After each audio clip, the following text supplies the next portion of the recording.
Now, while many businesses are suffering at the moment, one thing that is flying off the shelves is alcohol. A survey by Alcohol Change found almost a quarter of people have been drinking more frequently.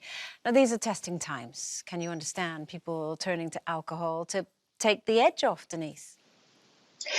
Well, I'll be perfectly honest with you. I mean, it's a subject that, I know I go on about pre-lockdown because of my sobriety, being sober for eight years.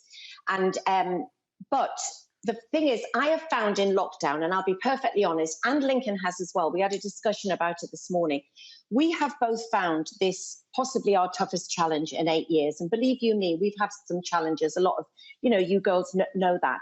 I will also say that at no point have either of us felt that we would actually pick up a drink. But you know what it is? This is such a stressful time. And it's a global pandemic. It's affecting every single person. And I am jealous of the people who can take the edge off. Because at the moment, I have nothing to take the edge off. So it's not wanting to drink, as in getting completely obliterated and pie-eyed. It's about just wanting at the end of a tough day, because we know that we have good days and bad days. And some of those bad days are pretty rough. And we wake up and we do the scroll of terror. And it's pretty horrible. And you would just like nothing more than to take the edge off. And it's hard. And I've spoken to quite a lot of people who are at different stages of sobriety. And they're all managing, but it's hard. Another thing is, there's a huge increase, of course, in domestic violence. And we know that the statistics, there is a huge percentage of domestic violence incidents, which are nearly always fueled by alcohol. I've got friends who are arguing so much more. This is a tough time to be quarantined together. But when you put alcohol into the mix, it causes even greater rows and greater anxiety. So it's something that I'm glad that we're talking about, because a lot of friends of mine are drinking much earlier and much more than they were before lockdown. And I understand it, but it's something that needs to be addressed, because we're going to have a lot of problems when we come out of here. You know, Denise, I always feel sad when you say you go on about it. It's not going on about, you've been sober for 8 years in a world where it's the only drug you have to come in and apologise for not taking. I think it's incredible that you're 8 years sober and that you beat the drum for it. I just feel like I bore the nation sometimes with it, Because we know there's so much pain and anguish that comes off the back of this drug that's very acceptable. And as you know as well, Mark's been sober for 15 years. And, when I saw your tweet about it being your biggest challenge, I know Mark was having a really tough day that day with it. And he's the same. He said he's not been tempted once to pick up a drink, but for him to not have any moment where he can just go, that first glass of wine, just to not have that. How has it been, Nadia, with you, for you still enjoying a tipple but being at home with someone who can't drink? Well, I just don't, except Saturday I had a couple of drinks, but I just don't do that thing where I pop open a bottle of wine and have a drink. Now, he would be totally fine with me having a drink,